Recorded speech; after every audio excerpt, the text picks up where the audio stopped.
guys, I'm here today to teach you guys how to make Indorphine Spaghetti. Now it took us a lot longer to actually make the spaghetti than it did to make the song. What we're going to do is we start off with 1 green pepper, 2 regular yellow onions, 1 clove of garlic.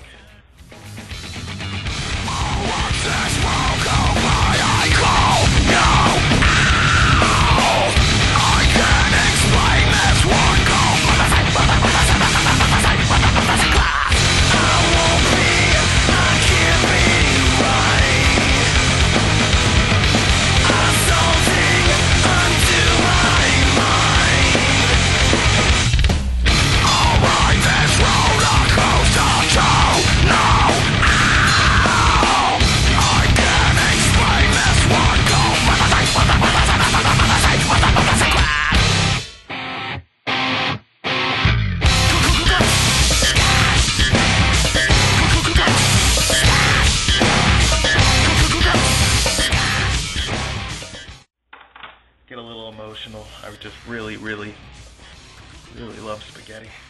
Alright, a little explanation for the garlic.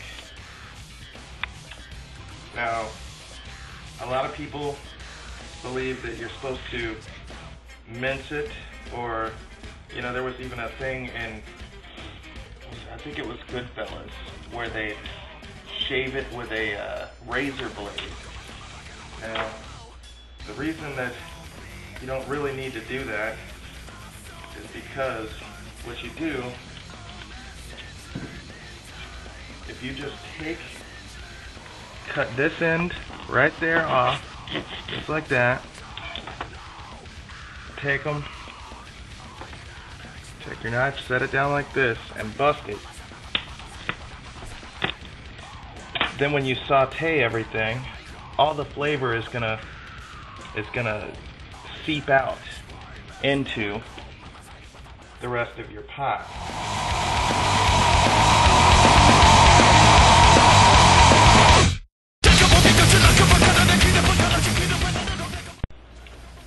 Alright, we've got the vegetables cut up, we've got the garlic separated from the whatever the hell that skin is. Now we're going to explain the most important part. This is definitely the most important part, because you don't want this stuff in here to be crunchy in your spaghetti. It's just not right. So what you do, you put your onions and your peppers in the pot, and I do this all in one pot because it makes less dishes.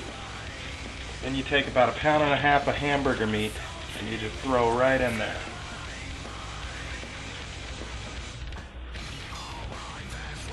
Now the deal is, you might be asking, why is the garlic off to the side? We don't need to put the garlic in just yet, because what's going on is the onions and peppers actually take a little bit longer. I'm going to put it on about 7, something like that. The onions and peppers take a little bit longer to saute. So if you throw the garlic in now, by the time everything gets sauteed, the garlic is going to be burnt and nasty tasting. You don't want to do that.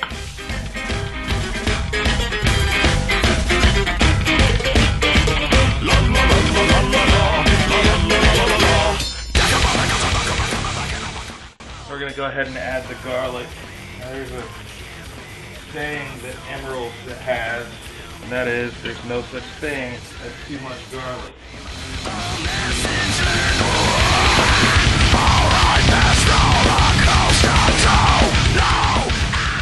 going to make all your vegetables very soft, and it's going to bring all the flavors together so that you're not crunching into anything when you eat your spaghetti, and so that it's not so easy to pick out one flavor or the other. It becomes just one huge flavor. The onions, the peppers, the garlic, everything's going to become one flavor.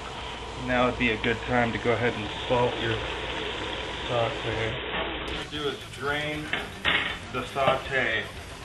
Now I don't drain all of the grease out of the saute. I drain a lot of it, but not all of it.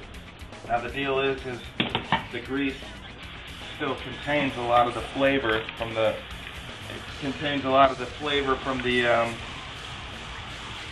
from the peppers and the onions. So I'll run you some hot water.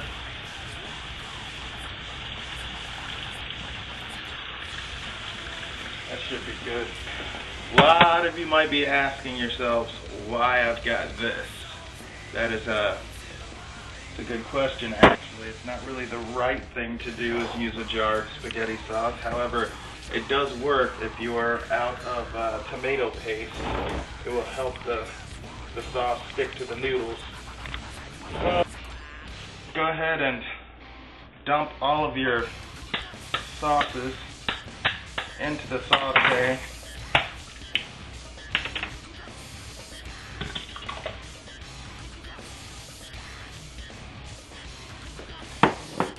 I like to use diced tomatoes and crushed tomatoes.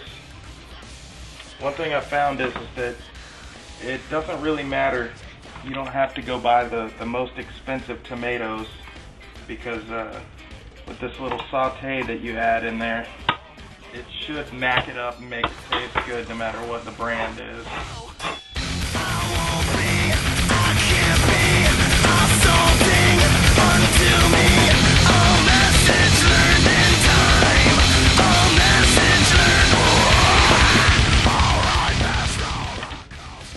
This particular batch, I've got two 28-ounce cans of diced tomatoes, one 28-ounce can of crushed tomatoes, and one can of ragu, which I still am slightly upset about, but it will, still come out good. Now we grab the Italian sausage, another important part, because the sausage, when it's cooking in the spaghetti, actually leaks out a lot of flavor. So whether you like sausage or not, you don't have to eat the sausage, but the sausage does play a really important role in the flavoring of the spaghetti. Alright, one thing to remember is make sure that the spaghetti, the pot stays uncovered. Do not cover it up, because what's going to happen is, as it boils throughout the day, it's going to slowly reduce and thicken the sauce. That's going to make it a little bit more hearty, and it'll help it stick to the noodles a little bit better. Alright, what I'm going to do now is set this down to about 3. I'm going to let it go for about 6 hours. And very importantly, don't forget to periodically throughout the day, probably once every hour or so, stir your spaghetti sauce.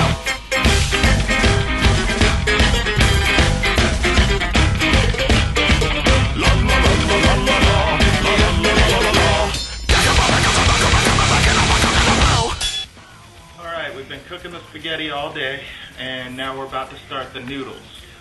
Now what you really want to do is get a big pot like this and fill it up to about halfway, maybe a little under halfway with water. The more water, the more room the noodles have to bounce around, and they won't stick together. But for now, we're going to bring this pot to a boil on high, and we'll move on from there once we get it boiling. Alright, if you come here and look in here, see the little bubbles starting down there. When you see those, that means it's about time to add salt. Now I've got a bunch of water in here, so that means I'm going to have to add a bunch of salt.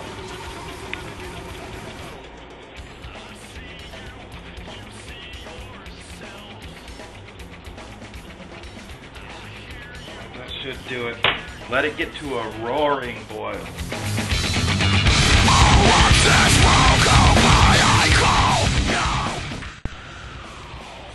Now if you look right here, this is where it started at, and it's slowly reduced, probably about a little over an inch. So that's good. I mean, the more you get it to reduce, the better off it's going to be. It looks like a roaring boil. We are going to add our noodles and stir. Keep stirring the noodles so they don't stick. Also drop it down to about medium, that way they don't burn to the bottom.